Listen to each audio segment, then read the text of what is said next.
Hello and welcome to FPL Mate, your best mate for World Cup fantasy content. My name is Dan and today we are going to be showing you a Matchday 3 wildcard team that you could possibly roll with for the upcoming match day. It's going to look pretty good. I hope you're going to like it. I've been playing around with it a lot throughout today and going to probably tinker with it a little bit more tomorrow. We'll do some more content tomorrow as well. So make sure you are liking, make sure you are subscribing if you don't want to miss a thing. Let's show you the draft. So yes guys, if you have got a wildcard to use in Matchday 3 or if you are still on a wildcard in Matchday 2, you can continue to make wildcard changes using your wildcard right now during Matchday 2 and set yourself up for Matchday 3 as long as you are making these changes right now. So let's activate that wildcard if you haven't done already. If you've already got it up, then that's absolutely fine too.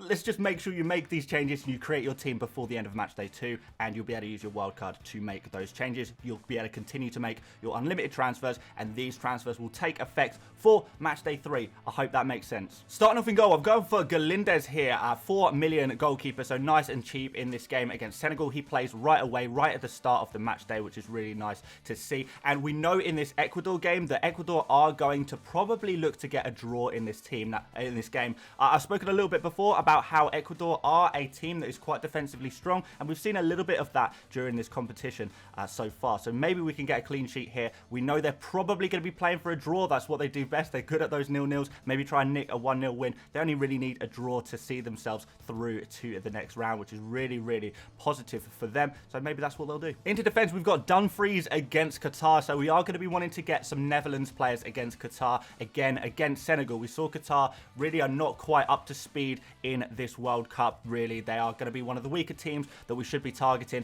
very likely to be knocked out. And we know that Netherlands are going to be looking to get that win to send them through at top of the group in this competition. They're going to need to, if they want to top the group, they're probably going to have to get a win unless Ecuador, you know, do really, really badly, which we can't really see happening necessarily because Ecuador have been real dark horses in the competition. So Dumfries, very, very attacking right wing back, going to be playing in very advanced positions, possibly taking some shots on, maybe getting a goal. He has been known to get a goal or two for the Netherlands in the past. We've got Kieran Trippier here against Wales. I think England possibly looking to get another clean sheet in this game. Wales have probably been the weakest team in the group, in Group B that we've seen. Well, I kind of feel that way anyway, and maybe some Welsh people will perhaps disagree, but I don't think they've been fully at it at this World Cup, and I think a clean sheet for England is very, very likely. And we like that Trippier is on those set pieces as well. That's going to give him those opportunities to get the odd assist, maybe get a goal in there as well. That would be quite nice. We've got Theo Hernandez, who is putting up some really nice creative numbers for France. He's playing against Tunisia, and although Tunisia have been pretty solid, I do feel like a team as good as France are going to go there and score a couple of goals. We know we didn't expect them to have an easy ride against Denmark, but they still overcame that challenge, and they'll probably do that again against Tunisia. And there's a good chance of a clean sheet. Tunisia not showing too much in the ways of attack compared to some other teams in the competition. And again, the creativity that Theo Hernandez is providing is very good. He's the nailed on left back. He's the only left back really available to play for France as well, which is pretty nice. And I think it's time to dip our toes back in Merla as well. So Merla is playing against Australia, another player who we know can be very good in the attack. Denmark are really going to need a result in this game against Australia if they stand any chance of going through to the next round. So this is going to be a really, really important game for Denmark. Merla is hopefully going to provide that attacking impetus and score some goals like we know he can. Like, he is a goal-scoring fullback. So let's see if we can get something like that from him. In midfield, we've got Klaassen, who is just 6 million. We know Klaassen did really well in the qualifying games for the Netherlands, and hopefully, we're hoping that he is going to be playing in the central attacking midfield position for the Netherlands. We are going to see that this is going to be the first game for the whole of Matchday 3, so we can kind of be reactive with this. If Klaassen is not playing as an attacking midfielder in the Netherlands setup, then maybe we wouldn't consider him. But if he is playing at 6 million, he's playing behind those strikers, getting in those nice positions, creating and shooting as well. That's going to be really nice because midfielders are actually really hard to pick out in this World Cup fantasy game because so many wingers and kind of advanced midfielders are actually listed as forwards in this game. So it's kind of difficult to find some nice midfielders midfielders, and Klaassen is definitely going to be a really, really nice midfielder to go for potentially there if he is starting, and if he is starting in the right position with potentially, I would probably say Depay and Gakpo ahead of him in the striker positions. What a lineup that would be, and against Qatar as well, really good opportunity. Saka is a good pick as well. Like I said, Wales I don't think too much of at the moment. I think England, if they're going to score some goals, it's probably going to come through either Harry Kane or Saka. These two players seem to be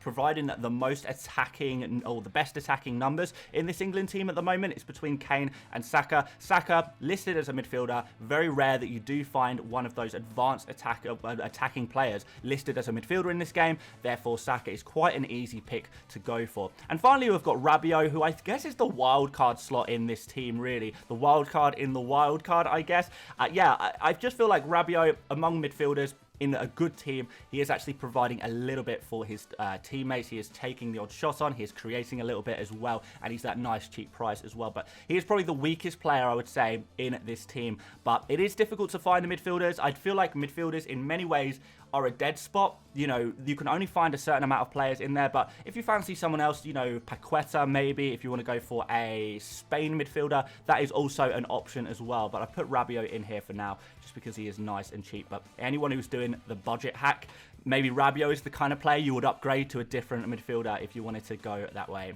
Up front, we've got a Gakpo. Like I kind of mentioned before, he is a player I would be very keen to get. Before, I wasn't so sure about Gakpo because I did think he'd be playing behind the striker, but he has been kind of moved into the striker position in that last game. If he's playing in that situation again, then I think that's going to be very nice. I think if Depay is starting in this final group game for the Netherlands, then I would be very tempted to try and move my budget around and try and upgrade Gakpo to Depay, but I don't think there's too much in it. Gakpo is clearly showing some amazing form. He's been that real player to watch in this tournament so far, or one of the main players to watch in this tournament so far. But just because Depay is going to be on penalties and free kicks and corners and stuff like that, I feel like that may give you the edge if you can afford to upgrade. But at the same time, 7 million for a forward, very, very cheap price, allows you to spend more money elsewhere on the field. And Gakpo is probably more nailed on at this exact moment. But like I say, we are going to find out the starting lineups before we have to commit to our Matchday 3 team. So that's very, very nice indeed. We've got Mbappe here, phenomenal form, top scorer of the competition at time of recording, which is very, very nice indeed. He's playing against Tunisia. I think this will be an easier game than the game against Denmark. And you know what? The thing is here, and I think a thing that maybe some of us have been missing, myself included, is sometimes you just have to pick the best players. The best players are going to score against anyone. You know, I talk about this a lot in FPL. The best players will score against anyone, and Mbappe is one of the best, if not the best player in this tournament, really. You know, he's certainly a shout for one of the best players in the tournament, right? He comes in at a pretty expensive price, but I think he is really worth going for, especially after those 2 goals in the last game as well. Going to give him that confidence and hopefully finish off the group in style with a win against Tunisia. And finally, we've got Messi here, another player who has that magic about him. We like Messi because he is on set pieces, free kicks, penalties, which is going to give him those extra opportunities to get some goals. And he comes in a pretty cheap price at 10.5 million. The game against Poland, I'm not going to say it's an easy game. It's kind of the mid-level game in the group, you would say, for Messi. But still, you would expect a good player like him to do the business in this game. I do feel like Messi is that player. If Neymar is back for this final match day, there is that opportunity to switch Messi for Neymar as well. If you prefer to go down the Brazilian route, get in the Brazil side somehow for their game against Cameroon. I think that's definitely an option as well. For me, it's between Messi and Neymar. Choose one of them. I think Mbappe you're probably going to want to have in this team. But if you don't want Mbappe, maybe Messi and Neymar is your solution instead. But there's different ways you can go about that. On the bench, we've got Bono, so he's going to be your backup goalkeeper. If things go wrong in the Senegal game for Galindez, Bono is hopefully going to be able to keep a clean sheet against Canada. Canada, although they have a lot of energy and a lot of positivity in their team, they are really lacking those finishes in their team. So I do think that's going to be an opportunity for a clean sheet. And actually, Morocco are pretty good at keeping clean sheets as well. Bono is a very highly rated goalkeeper as well. And if Canada are taking a lot of poor quality shots, maybe that's going to give some opportunities for some save points there as well, potentially. So a nice little goalkeeper to go for at 4.5 million. We've got Di Maria here as well, who has been one of the more positive midfielders to own. Again, another midfielder who is actually playing as a winger in those advanced positions. Kind of hard to find in this game. So even though he's 8.5, you kind of feel like you could potentially go in on him. Got an assist last game. Maybe he's going to provide a little bit more creativity again in this match day, and maybe provide for Messi, maybe even score some goals himself. We saw him score some goals before the tournament started, and that's going to be some very nice if we can get some midfield goal points as well. Poland, again, not an amazing fixture, but it's good enough where you fancy the Argentina. You know, they've got to do the business in this final game. We know they're going to put out a strong team because they lost in their opening game against Saudi Arabia. They are going to need to win this game, so they are going to be all out. They're going to be full on, playing a strong team, and those strong players are probably going to be playing a lot of minutes as well. I've got Musiala here as well, who's playing against Costa Rica. We've actually got a couple of Germany players here against Costa Rica. Musiala I'll talk about first, just because, again, he is playing in an advanced position. He's playing on that left wing for Germany. We know what he's done for Bayern this season. Can he replicate that for Germany? I'm not sure. I'm actually recording just before the Spain versus Germany game, but I have seen the lineups, and Musiala is playing as a left winger again. So is that going to be giving him that opportunity to be in those advanced positions? We know that Germany is going to be pretty much all or nothing in this final game. This is a really interesting group, and I'm actually really excited to see the Spain versus Germany game. Maybe that'll change some of our minds about some of these picks from Germany potentially, but still, Musiala, I think he's a fairly decent pick, but again, a little bit optional. Maybe you can go for a Spain player instead if you kind of fancy going that direction, with Spain playing against Japan. And finally, we've got Raum here, another player for Germany. 4.5 million left back, playing pretty well in that opening game. I thought getting pretty in advanced positions and creating some chances for his teammates as well, which was pretty good to see. Bit of a differential. And with this Costa Rica game, we saw in matchday 2, Costa Rica really did sit back and defend the whole game, really just looking to nick either a 0-0 or a 1-0, and that's exactly what they ended up doing against Japan. I think Costa Rica, because of that embarrassment from that first game against Spain, they are again going to be sitting back, and I'm not confident that they will have that same bit of luck at the end of the game to nick a 1-0, but I think they will sit back. So the clean sheet for Germany, I think, is actually pretty likely against the Costa Rica team that seem to be more focused on defense than attack, or, you know, very much more focused on defense than attack. So there you go. That's going to be the team. Let's throw a captain's armband on a player. There's a couple of options here. The most obvious captain is probably Mbappe. You would say Mbappe plays before Messi on the 30th of November. So if you go for Mbappe first against Tunisia, it doesn't pay off, then maybe you can switch it to Messi. I think because these are the two big premium players